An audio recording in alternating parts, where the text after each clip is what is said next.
Hello, welcome to my bookshelf, and today I wanted to share with you guys my TBR for the Biannual Bibliothon. I do sadly have a very ambitious one, sadly because I am going to have a busy week, so I am a bit nervous about me actually being able to complete this TBR, but I am going to try really hard for this. There are a bunch of reading challenges for the Biannual Bibliothon. I will kind of go over them quickly as I explain to you the books that I picked for each one, but there are other challenges as well. So if you want to check those out, I will link them in the description below, so go check them out. There's a lot of really cool things going on during this readathon, so you should definitely check it out and see, which ones you want to do and participate, or just like follow other people doing it. It's just a lot of fun. This readathon goes from the 20th to the 26th, so that's a Saturday to a Friday. So I will try to do most of my reading that first weekend that we start, so I won't feel so scared going on the rest of the week, because I am going to have a busy week just in my personal life. So that all being said, let's just jump into my TBR. The first challenge is to read this group book. So they picked a specific book that they want everyone to read. The book that they picked for that was Otherworld, which I did honestly really want to read just in general, and I was really excited when I found out that was the group book.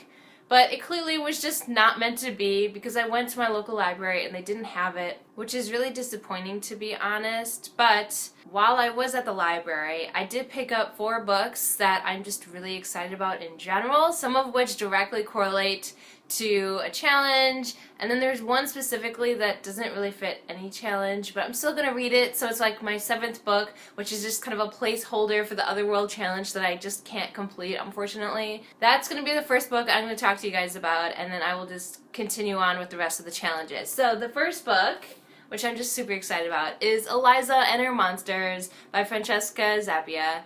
And this just sounds so cool, and I've heard so many really good things about it. So the premise of the story is that Eliza, she's a teenage girl, but she's the creator of this really popular webcomic series. And one of her writers for her series has just transferred to her school, so now she's about to meet him in real life. And I think, honestly, it's going to be about the dichotomy between, your online persona and your real life just personality, who you are in the real world, and just kind of dealing with the differences between those. So it sounds like a really interesting story and a really modern story, and just a really interesting one. So I'm very excited for that. Alright, and the next challenge is just to read a sequel. I decided to go with The Lord of Opium by Nancy Farmer. This is the sequel to The House of the Scorpion, which I don't think most people have heard of, but if you've ever watched my channel, you'll know that it's one of my favorite books, at least before BookTube. So I've read House of the Scorpion many times. It's one of my favorites. I remember when I first heard that there was a sequel, I was excited, but also really nervous about it because, I do really like the first book, and it was more or less a standalone until this came out. And so now I'm really nervous that it's just not going to be as good, and I don't want it to ruin what I really do love about the first book. So we'll see what happens. I'm a bit nervous, but I'm also kind of excited to just finally know what happens next, because from my understanding this takes place like immediately after the events of the first book. So the first book is about our main character Matt, or Mateo. He's a clone, and it's just kind of the exploration of like what that means, and just growing up in general. We get to see him as a little kid and grow up into be, as a teenager. I think he's 14 by the end of the book. It's a really interesting exploration of all that, and it is a really good book, at least I thought. I think it asks some really interesting questions, and it's a really easy read, and it was just interesting. So I'm really excited to continue on in this series. The next challenge was to read a book that you've never heard of before, and that would be See You in the Cosmos by Jack Chang. I literally have never heard of this before, but when I went to the library and I was looking for books, this was one of the first books that caught my eye's attention. And so the synopsis sounds interesting, so I checked it out. So basically we're gonna be following this 11-year-old boy, and he has this desire to send off his iPod into space, so I guess aliens would be able to listen to these audio recordings to find out what life is like on Earth, specifically his life, because he's going to do these audio recordings. So this book is really just like a compilation of all these audio recordings that this little boy ended up actually doing. So it has a really interesting premise, and I like that it's all these audio recordings, so we're kind of like the alien reading, what is important to this a specific person in his life. I just think it's a really cool premise. So I think it's really fun, and like I said, I've never heard about it, but it sounds cool. So I'm definitely really excited about this one as well. The next challenge is to read a book about mental illness. But yeah, I picked Switching Time by Richard Baer. This is nonfiction, so I guess it's specifically about a doctor treating someone who had 17 personalities. So clearly the patient has multiple personality disorder, which is now called dissociative identity disorder, or DID. So just in general, DID is just such an interesting concept to me. Like, it almost seems like something that would be science fiction, but it's something that honestly really does happen to people. And I just think it's a really fascinating and interesting thing just in general. Obviously, if you're going through that, it's, you know, a lot more scary. But I just think it's a really, really interesting topic, and I don't think it's talked about that much. And I honestly do think it's portrayed really, really badly in movies if it is in there. You know, a recent example of that would be Split. I thought that was a horrible representation of DID. I mean, I know that they, you know, decided to take liberties with it, and I didn't really like what they did with it, and that made me feel upset. So I'm glad to read like a true account of someone dealing with someone who has had this, and I'm not exactly sure the focus of this is if this is just going to be like telling her story, or if it's going to be more about like the treatment side of it, like how the doctor actually worked with this patient. So I'm not really sure, but either way, it sounds interesting, at least to me. So I'm excited for that. So the next challenge was really difficult for me, just to find a book that fit that. So it's to read a book that was mentioned in another book, a movie, or a TV show. I decided to go with the book avenue. I had trouble finding books that were mentioned within other books that I actually owned, and that would be reasonable to read during this readathon. So what I ended up doing is that I looked at the back of a bunch of books, and I finally found one. So this one is raving about this specific book, Thief of Time by Terry Pratchett, and it says that it has the energy of the Hitchhiker's Guide to the Galaxy, and it goes on. But it says Hitchhiker's Guide, so that is what I'm going to read, by Douglas Adams. Now, this has all 5 books in the series, that's why it's so crazy long. But I'm just going to read the first book. It's about 130 pages in this edition. And technically, I've read Hitchhiker's Guide before, so this will technically be a reread for me, but it has been a while. And I just remember really, really enjoying it. It was really fun and ridiculous, but it was just it just made me smile so many times, and I think I'm going to need that during this readathon. So I'm very excited about this. I also want to continue on in the series because I've never actually finished the series. I've only ever read the first book.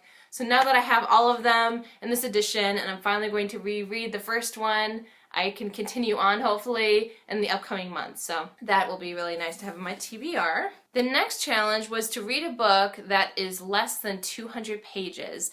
And this was surprisingly difficult as well, because a lot of the shorter looking books on my shelves were like just over 200 pages, which was a little frustrating. But when I went to the library, I did find a book that fit this category. It's like 189 pages, so it works. And it has a really interesting premise. So it's actually nonfiction, and it's called Bored and Brilliant: How Spacing Out Can Unlock Your Most Productive and Creative Self by Manoj Zamorati. I probably butchered your name. I really apologize, but this book sounds so interesting, and it just speaks to my soul. I want to be more productive. I find myself not being productive, and I'm hoping that I can actually just genuinely learn something from this book. So, you know, it's just packed full of research about that, and I'm assuming, you know, how to actually apply this to your life. So it's a really, really interesting premise, and I'm really excited about this. So I'm really happily surprised to have found that, because I'd never heard about that one either, but I'm really happy that I have an excuse to read that. Alright, and the last challenge is to read a backlist title, which I guess means is a book that was not published this year. And this one was published in 2016, so it counts whether or not you're, you know, officially saying 2018 books or 2017 books, because, like, let's be honest, there's only like a couple books that have been published in 2018, so if that was the case, it'd be really easy to do this challenge, so I challenged myself a little bit. And then I do have other books that are even older than 2016, but this was just the last book I got, and I wanted it to officially count for a challenge, so I'm going to read If I Was Your Girl by Meredith Russo. And again, this is one of those books I've heard so much about, and I've wanted to read it ever since I heard about it. It's an own voices novel, which is really exciting for me because I don't think I've officially ever done that before, which is really sad. I've also never read a book involving a trans character before, so that's also really exciting. So if you don't know, our main character is a trans woman. So it used to be Andrew and now they're Amanda. And this is actually like after they have gone through the transition process. And this is her, she's going to a new school now. And she's kind of like starting over, not having to deal with everyone who knew, who she was as Andrew before.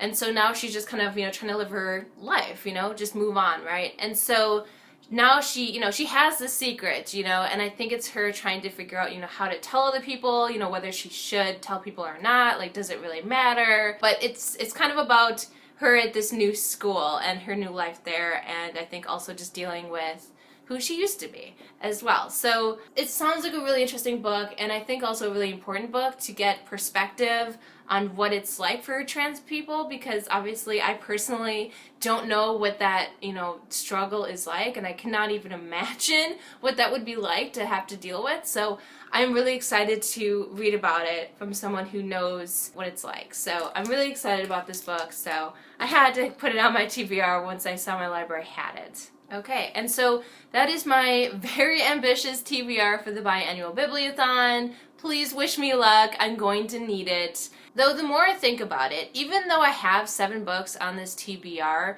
2 of them are under 200 pages, and then I do have a couple that are just over 200 pages, and then the longer books I have are written for younger audiences, so, the font is, fairly large, and just the writing style I think will be a quicker read than, say, like an adult book of that same length. So I'm hoping that all those factors will help me be able to finish these books within a week. So we'll see what happens. So because I picked 7 books, like I need to on average read a book a day.